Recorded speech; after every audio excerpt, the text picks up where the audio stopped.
Good morning class. मैं दिवाकर पांडे आप सभी का द इंजीनियर टीम की तरफ से स्वागत करता हूं। कंप्यूटर सब्जेक्ट की सीरीज में आज हम लोग मेमोरी की बात करेंगे। पिछली क्लास में हम लोग मेमोरी यूनिट के बारे में देख चुके हैं जो स्टोरेज यूनिट थी। आज हम लोग बात करेंगे मेमोरी में डिवाइसेस की, रैम, रोम, हार्ड डिस्क, फ्लॉपी कैसे स्टोर करती हैं। कुछ इंपॉर्टेंट पॉइंट जो एग्जाम पॉइंट ऑफ व्यू से है, कई सारे क्वेश्चन पूछे जाते हैं तो हमको किस तरह से उसे देखना है। जैसे मान लीजिए एक क्वेश्चन डायरेक्ट आ गया, ऑप्शन दिए गए हैं डिवाइसेस के और आपसे पूछा जाता है इसको स्पीड के अकॉर्डिंग, एक्सेस स्पीड के अकॉर्डिंग लगाइए, किस डिवाइस से एक्सेस स्पीड ज़्यादा होगी यानी जल्दी एक्सेस होगा। तो सामने बोर्ड पर आपको एक चार्ट दिखाई दे रहा है। यहां पर इस चार्ट में मेमोरी से जो डिवाइसेस हैं जितनी भी सब शो की गई हैं। ये चार्ट आपके माइंड में फिट हो जाना चाहिए। अगर आपने इसको ध्यान कर लिया तो ये मान लीजिए आपका लगभग 90% क्वेश्चन आपका बन जाना है डिवाइसेस का। तो अब ध्यान रखना है कैसे इसको शुरू करते हैं।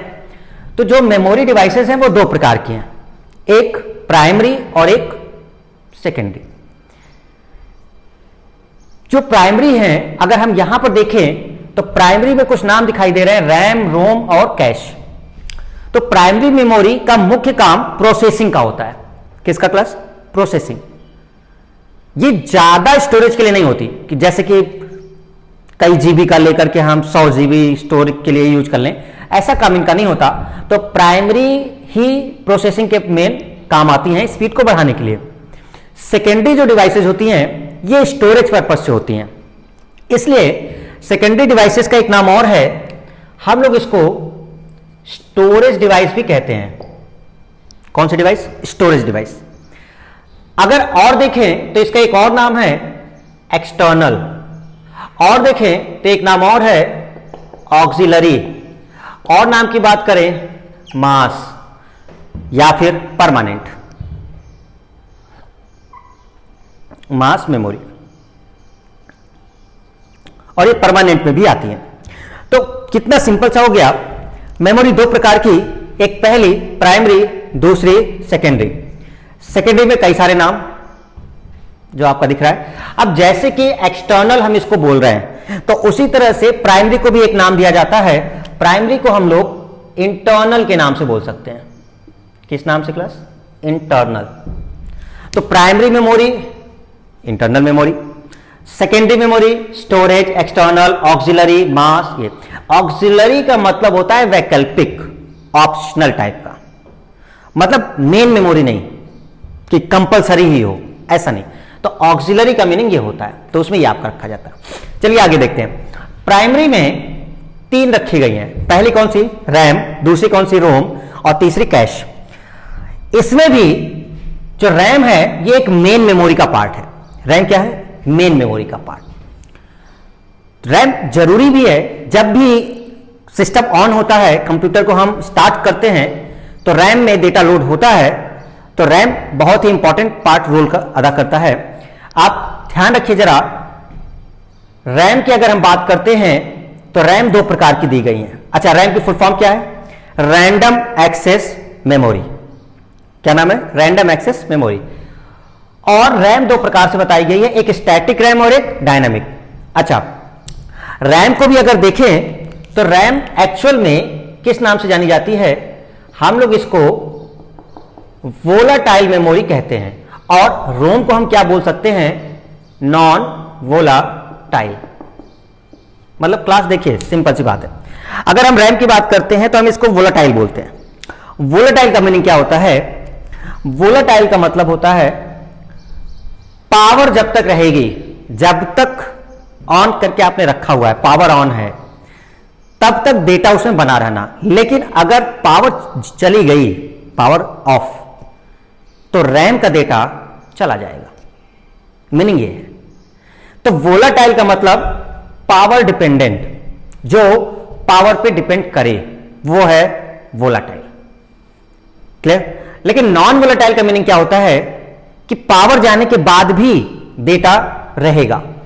जैसे कि रोम, मतलब अगर आप सप्लाई बंद भी कर देते हैं सिस्टम की, तो ऐसा नहीं है कि रोम का डेटा तुरंत चला जाएगा, रोम में डेटा रहेगा। इसलिए ये एक परमानेंट है, कौन? रोम। जबकि रैम आपकी कैसे स्टोरेज करती है? टेम्पररी। तो एक पॉइंट और पता चल गया कि रैम टेम्पररी तरीके से स्टोर कर रही है, जबकि रोम परमानेंट तरीके से स्टोर कर रहे हैं।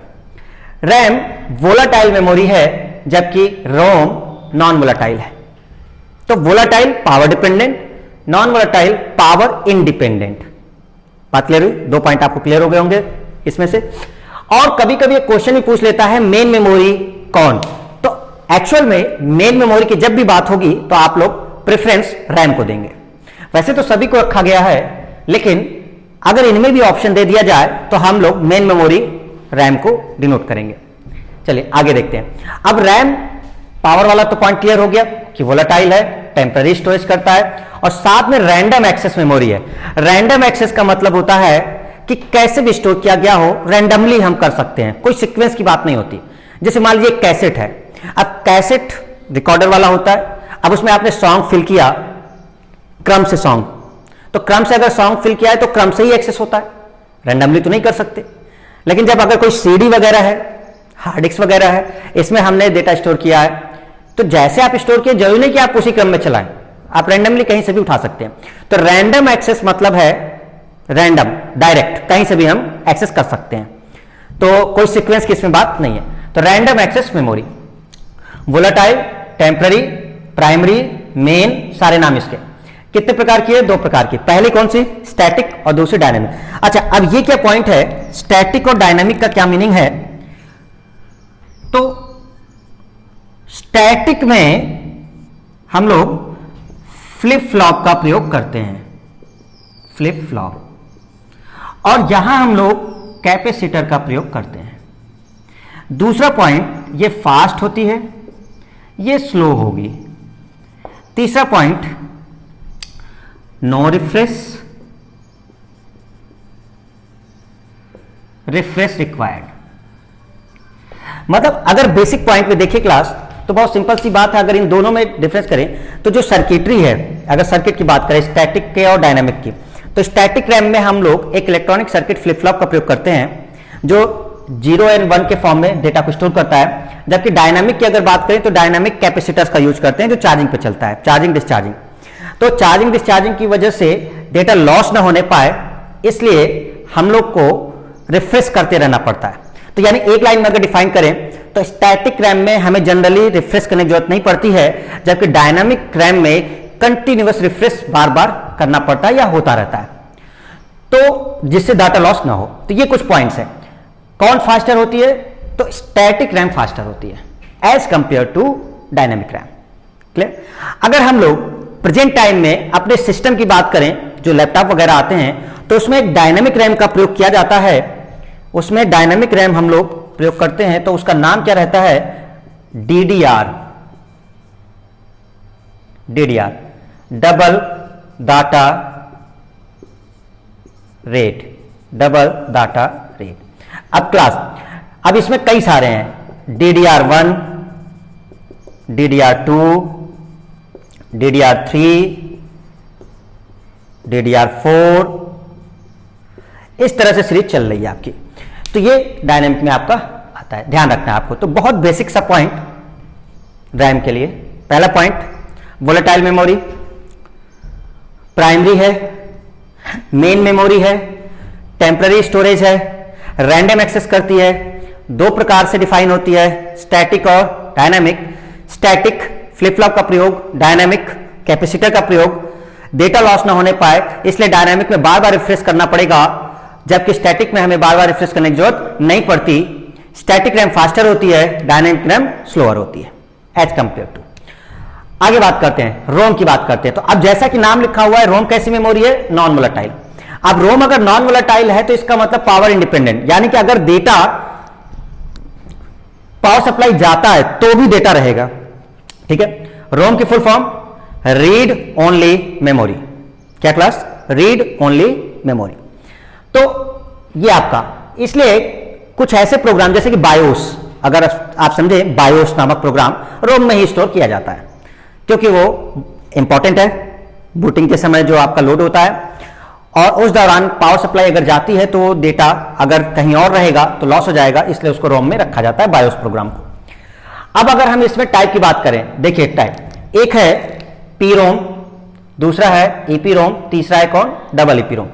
तो पी रोम की अगर हम बात करते हैं तो programmable read only memory, programmable read only memory, erasable programmable read only memory, electrically erasable programmable read only memory. तो पी रोम है प्रोग्रामेबल रीड ओनली मेमोरी, दूसरा है erasable programmable read only memory, तीसरा है electrically erasable programmable read only memory. क्या point था, रोम जो point होता है रीड ओनली मेमोरी। देखिए जब वर्ड आता है read only memory and right, read and right में अंतर समझिए। रीड में हम केवल रीड कर सकते हैं, यानी जो भी स्टोर कर दिया गया होगा हम उसको केवल एक्सेस कर सकते हैं, चेंजेस नहीं कर सकते। ये नहीं कि हम उसको इरेज करके अपना डाटा स्टोर कर लें, ऐसा नहीं। अगर रीड ओनली लिख दिया है तो हम उसको केवल आपका एक्सेस कर सकते हैं, लेकिन अगर राइट ओनली है या राइट का ऑप्शन है तो हम स्टोरेज कर सकते हैं। Clear class? तो अब यहां पे क्योंकि रीड ओनली मेमोरी था तो चेंजेस नहीं थे। अब बायोस को इसमें स्टोर किया गया तो बायोस चिप आपकी रोम से जान जाती है। पी रोम की अगर बात करें क्लास, तो प्रोग्रामेबल रीड ओनली मेमोरी का मीनिंग क्या था कि चेंज कर सके, चेंज इन द सेंस कि रोम जो था रीड ओनली मेमोरी, अब उसमें हम नया डेटा स्टोर कर नहीं सकते थे। मैन्युफैक्चरिंग टाइम पे आपने स्टोर कर दिया जब उसको बनाया, अब आप केवल उसको यूज कर सकते थे। लेकिन पी रोम एक प्रकार से आपको ब्लैंक टाइप से समझ लीजिए कि आपको स्पेस दिया गया कि चलिए आप इसमें अपना डाटा स्टोर कर सकते हैं, इसलिए प्रोग्रामेबल रीड ओनली मेमोरी, मतलब आप अपना डाटा भी स्टोर करके आप उसको एक्सेस कर लीजिए, इसलिए वो पॉइंट दिया गया था। आगे जब बढ़ा गया तो प्रोग्रामेबल रीड ओनली मेमोरी में फिर वही केस था, स्टोर तो आप कर लेंगे लेकिन इरेज नहीं हो सकता था। देखिएगा पॉइंट, इसमें दोनों ऑप्शन नहीं थे, आपके स्टोरेज का भी नहीं था, इरेज का तो ऑप्शन था ही नहीं, क्योंकि मैन्युफैक्चरिंग टाइम पर ही जब चिप बनाई गई उस समय डेटा को स्टोर कर दिया गया और आप उसको एक्सेस कर सकते केवल। अगली चिप में जो पी रोम की बात हुई, प्रोग्रामेबल रीड ओनली मेमोरी, तो इसमें आपको एक स्पेस दिया गया कि आप इसमें अपना डाटा स्टोर कर सकते हैं, लेकिन इरेजेबल की प्रोसेस अभी भी नहीं दी गई। ठीक है, आप स्टोर तो कर लेंगे, इरेज करके दोबारा नहीं करेंगे फिर। लेकिन जो ईपी रोम की बात हुई, इलेक्ट्रिकली इरेजेबल प्रोग्रामेबल, तो इरेजेबल प्रोग्रामेबल की अगर हम बात करते हैं ईपी रोम की, तो इस चिप में इरेजिंग की सुविधा दी गई। क्यों? पी रोम वाली फैसिलिटी तो थी ही, लेकिन इरेजेबल भी था, तो आप स्टोर करके उसको इरेज भी कर सकते थे। अब अगला है इलेक्ट्रिकली इरेजेबल, तो अब इरेजेबल प्रोग्रामेबल ये भी है, इरेज कर सकते हैं, मिटा सकते हैं, स्टोर कर सकते हैं। तो दोनों में डिफरेंस क्या था? बहुत बेसिक सा डिफरेंस है, ध्यान रखना क्लास। ईपी रोम यूवी रेज का प्रयोग करती है। किसका प्रयोग करती है? यूवी रेज, अल्ट्रावायलेट रेज, जबकि डबल ईपी रोम इलेक्ट्रिकल सप्लाई या इलेक्ट्रिकल सिग्नल, यानी कि जब हम ईपी रोम की बात करते हैं तो ये अल्ट्रावायलेट रेज का प्रयोग करती थी इरेजिंग पर्पज के लिए। ठीक है, अंतर था। और डबल ईपी रोम हमारा यूवी रेज को प्रयोग नहीं करता, ये हमारा इलेक्ट्रिकल सप्लाई जो चलती है उसको यूज करता है। अब पॉइंट क्या था कि डिसएडवांटेज तो है भाई दोनों में, इरेजेबल ये भी था, इरेजेबल ये भी है, लेकिन डिसएडवांटेज क्या था? ईपी रोम में जितना भी डेटा होता था वो पूरा इरेज हो जाता था, कंप्लीटली फ्लैश आउट। तो यूवी रेज का प्रयोग किया, कंप्लीट डेटा को रिमूव कर दिया। लेकिन जो डबल ईपी रोम है वो कंप्लीट डेटा को रिमूव नहीं करता, क्योंकि हमने जब इलेक्ट्रिकल सिग्नल का सप्लाई का इसका प्रयोग किया तो इस तरह से था कि आप इरेज तो कर सकते, आप अपनी आवश्यकता अनुसार डेटा को हटा सकते थे। तो कितना बेनिफिट मिल गया कि यहां पर आप अपने आवश्यकता अनुसार नहीं हटा रहे थे, वो पूरा फ्लैश कर रहा था, जबकि यहां पर हम अपनी रिक्वायरमेंट के हिसाब से हटा पा रहे थे। तो बेनिफिट हो गया। ठीक है, चलिए आगे देखते हैं। तो नॉन वोलेटाइल हो गया ROM, P ROM, EP ROM, double EP रोम।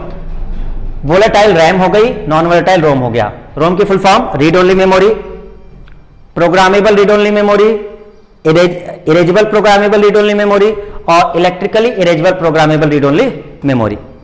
चलिए क्लास आगे बात करते हैं कैश की। तो कैश एक्चुअल में रैम और सीपीयू के बीच यूज होने वाली मेमोरी है, रैम और सीपीयू। रैम की स्पीड बढ़ाने के पर्पज से इसको हम लोगों ने यूज किया, प्रोसेसिंग स्पीड बढ़ा दे। तो कैश के प्रयोग करने से स्पीड इंप्रूवमेंट हुई प्रोसेस करने की, ठीक है। तो कैश आपके रैम और सीपीयू के बीच प्रयोग की जाती है, ठीक है। आगे देखते हैं क्लास। सेकेंडरी मेमोरी की अगर बात करें तो इसमें कई सारे नाम हुए, जैसे कि हम लोगों ने देखा इधर मोस्टली प्रोसेसिंग पर्पज से थे, जबकि इधर जो पॉइंट है वो सारे स्टोरेज के लिए।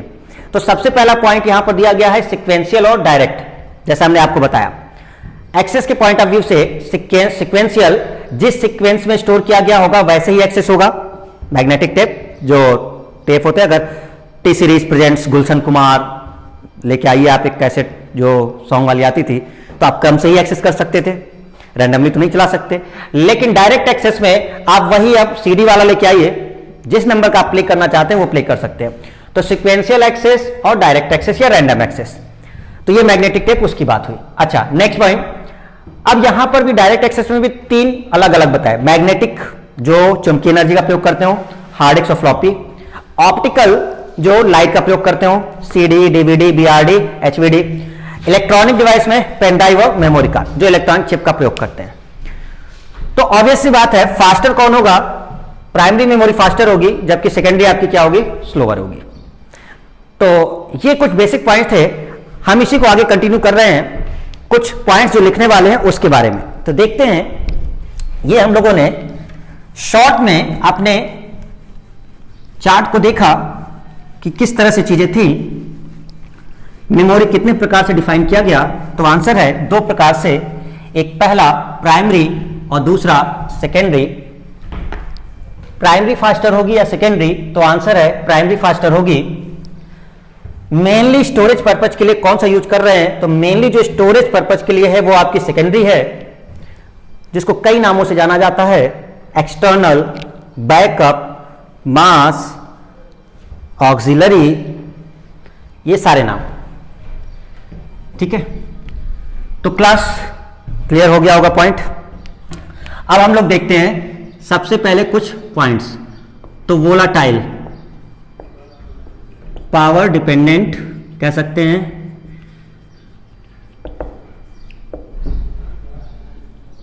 जब तक पावर सप्लाई रहेगी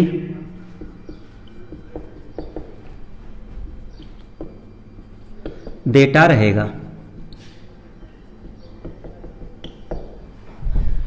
दूसरा था non volatile, power independent,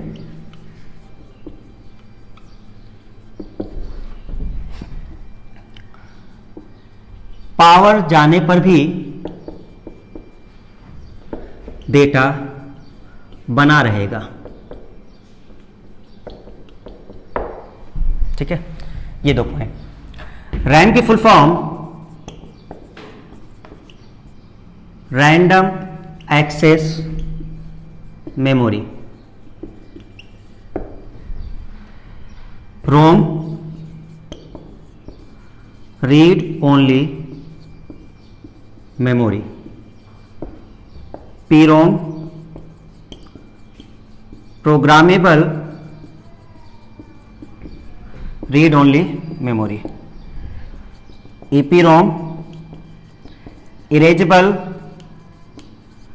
programmable read only memory, बाकी कॉमन रहेगा। Double EPROM electrically erasable programmable read only memory. ये पॉइंट्स आपको ध्यान रखने हैं। अच्छा, कैश मेमोरी की बात करें, रैम और सीपीयू के बीच काम करती है।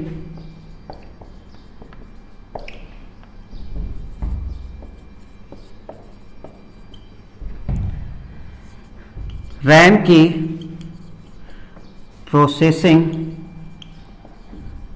स्पीड को इम्प्रूव करती है,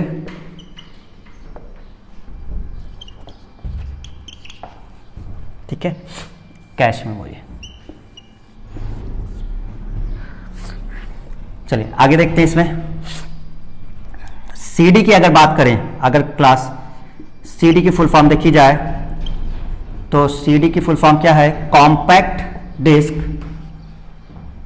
डीवीडी की फुल फॉर्म डिजिटल वीडियो या वर्सेटाइल डिस्क। बीआरडी की फुल फॉर्म है blu ray disc. HVD holographic versatile disc. Compact disc का अगर हम स्टोरेज देखते हैं तो कॉम्पैक्ट डिस्क में 700 MB का स्टोरेज, ये 4.7 GB और इससे ऊपर। ब्लू में 25 से 50 GB का और ऊपर भी होगा। वर्सेटाइल में आपका करीब करीब मैक्सिमम 6 TB तक आपका चला जाता है। तो ये आपका पॉइंट जाता है, तो ध्यान रखना है। ये ऑप्टिकल है जो आपका पॉइंट। तो सीडी का फुल फॉर्म क्या है? Compact disc. डीवीडी का डिजिटल वीडियो या वर्सेटाइल डिस्क। बीआरडी का ब्लू रे डिस्क। एचवीडी का होलोग्राफिक। अच्छा, एक और चीज, कभी कभी सीडी के साथ एक वर्ड यूज होता है सीडीआर। इस सीडीआर का मीनिंग क्या है? तो कॉम्पैक्ट डिस्क रिकॉर्डेबल। और क्लास अगर यूज होता है CDRW, तो इसमें हम लोग यूज करते हैं कॉम्पैक्ट डिस्क रीराइटेबल। यानी कि इसमें हम दोनों प्रोसेस कर सकते हैं, रीड एंड राइट। तो ये कुछ पॉइंट्स आपका ध्यान रखना है जो हमने आपको बताया। क्लियर है? चलिए आगे देखते हैं, एक दो क्वेश्चन करते हैं। अब इसमें मान लीजिए यही क्वेश्चन पूछ दिया, कुछ ऑप्शन दिया जाए और आपसे कहा जाए इसको स्पीड के बढ़ते क्रम में रखिए, इसको स्पीड के बढ़ते क्रम में लगाइए और कुछ ऑप्शन आपके पास हो, आप क्या करेंगे? स्पीड के बढ़ते हुए क्रम में हमें लगाना है। क्वेश्चन है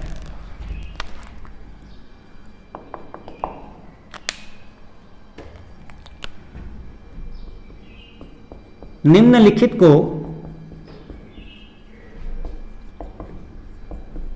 स्पीड के बढ़ते क्रम में रखिए।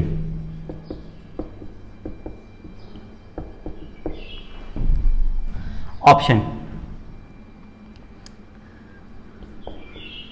Magnetic tape, hard disk,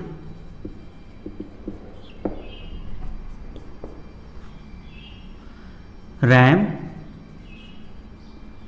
cash और रजिस्टर।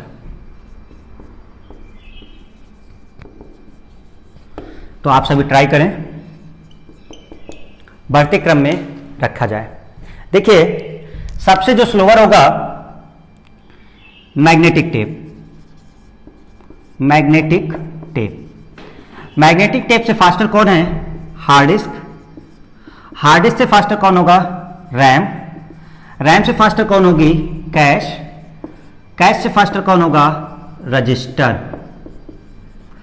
सबसे फास्टर में रजिस्टर मेमोरी रखी जाती है एक्सेस स्पीड के अकॉर्डिंग। मैग्नेटिक टेप स्लोअर क्यों है? क्योंकि सीक्वेंशियल एक्सेस पर है। हार्ड डिस्क ऑब्वियस सी बात है, डायरेक्ट है, इससे स्पीड फास्टर एक्सेस होगा। रैम से भी ऊपर आपकी कैश है और फिर रजिस्टर। अच्छा, रजिस्टर्स क्या है? तो अगर आप ध्यान दें सीपीयू में, सेंट्रल प्रोसेसिंग यूनिट में ALU होता है, CU होता है और एक मेमोरी यूनिट होती है MU। ये जो मेमोरी यूनिट होती है यही आपकी क्या है? रजिस्टर। और सीपीयू के अंदर ALU जो भी गणनाएं करता है उसको रजिस्टर टेम्पररी स्टोरेज करता है। ALU की कैलकुलेशंस एवं रिजल्ट को स्टोर करने का काम रजिस्टर। तो रजिस्टर जो है वो एक्चुअल में सीपीयू का ही पार्ट है। अब क्योंकि सीपीयू का ही पार्ट है तो अब ऑब्वियस सी बात है स्टोरेज क्या होगी, एक्सेस क्या होगी, फास्टर होगी, डेटा जल्दी होगी, क्योंकि अल्टीमेट डेटा तो सीपीयू को ही देना है, प्रोसेसर को ही। Central processing unit, arithmetic logical unit, control unit और मेमोरी रजिस्टर। तो ये जो भी गणनाएं करना होता है एलयू का, उसको कैलकुलेशन रिजल्ट को टेम्पररी टाइम के लिए, टेम्पररी, परमानेंट नहीं, टेम्पररी स्टोरेज के लिए करने का रजिस्टर। अच्छा, अगर रजिस्टर के एग्जांपल में देखें तो रजिस्टर के कुछ एग्जांपल हैं, प्रोग्राम काउंटर, स्टैक पॉइंटर और एक्यूमुलेटर।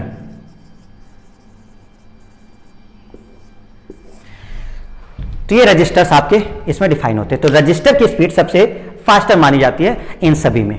ठीक है, आगे देखते हैं क्लास। अब एक क्वेश्चन अगर आपसे और पूछा, second number question, all the current processing of computer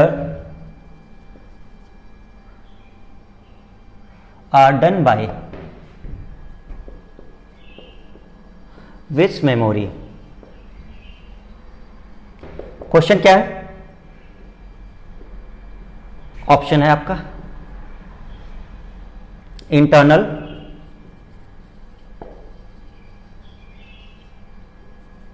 mass, auxiliary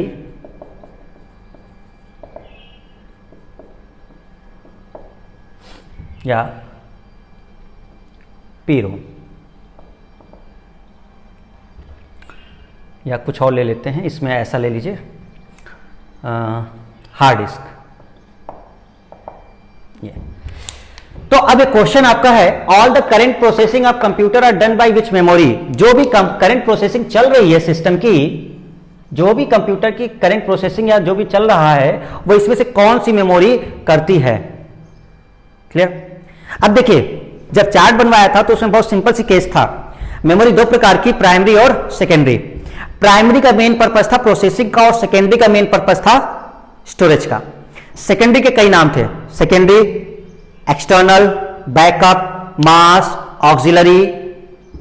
ठीक है, अब जरा देख लीजिए इंटरनल मेमोरी में कौन आएगा। तो इंटरनल मेमोरी में रैम आएगी, रोम आएगी, कैश आएगी। और सोच के देखिए कि जब इंटरनल की बात हो रही है, एक्सटर्नल और इंटरनल के बिहाफ पर अगर देखें तो अब ये आएंगी, तो प्रोसेसिंग का पार्ट तो यही हो गई। क्लियर? जबकि ये जो तीनों मेमोरी अगर देख रहे हैं आप, मास मेमोरी भी एक्सटर्नल सेकेंडरी वाला है, या फिर हम क्या कर सकते हैं, स्टोरेज वाला है।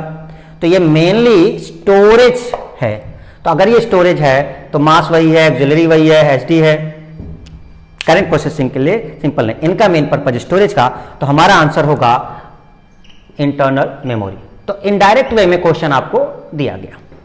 ठीक है, नेक्स्ट क्वेश्चन की बात करें तो आपसे एक क्वेश्चन जो कहीं पूछा गया पेपर में, व्हाट इज वर्चुअल मेमोरी। अब हम ऑप्शन नहीं दे रहे, लेकिन आपको हम ये जरूर बता दे रहे हैं कि इस क्वेश्चन में ऑप्शन दिया गया, आपको सिलेक्ट करना था कि कौन सा सही ऑप्शन वर्चुअल मेमोरी के लिए होता है।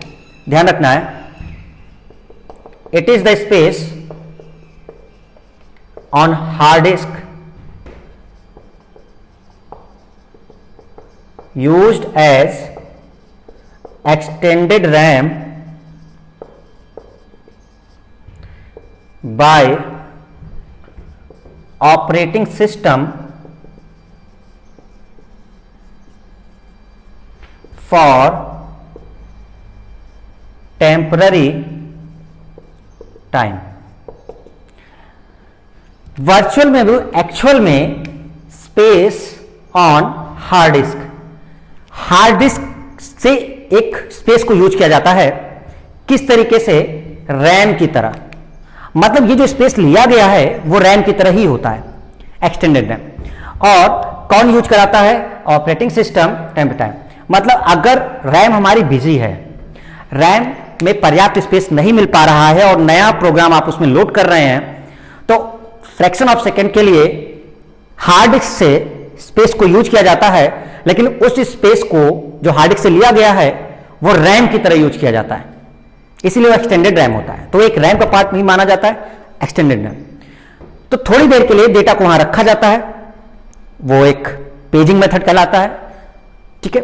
तो वहां से चलता है और उसी स्पेस को, जो हार्ड डिस्क का स्पेस यूज किया जा रहा है, उसी को वर्चुअल मेमोरी हम कहते हैं। तो हार्ड डिस्क पर एक ऐसा स्पेस जो कि रैम की तरह यूज किया जा रहा है, किसके द्वारा? ऑपरेटिंग सिस्टम के द्वारा और टेम्पररी टाइम के लिए, उसे हम कहते हैं वर्चुअल मेमोरी। Clear class? तो हमने देखा मेमोरी कितना इंपॉर्टेंट टॉपिक। अगर अच्छे से हम लोग चार्ट को क्लियर कर ले तो आधे से ज्यादा क्वेश्चन हमारे तो वहीं से तैयार हो जाएंगे। तो एक आपका पार्ट था मेमोरी यूनिट का और आज वाला जो पार्ट था वो मेमोरी का। दोनों टॉपिक अगर मिला लिए जाए मेमोरी वाले तो आपका ये टॉपिक कंप्लीट, और अच्छे से आप लोग इसको तैयार करिए। नेक्स्ट टाइम हम लोग फिर नेक्स्ट टॉपिक लेकर के आएंगे, तब तक के लिए धन्यवाद।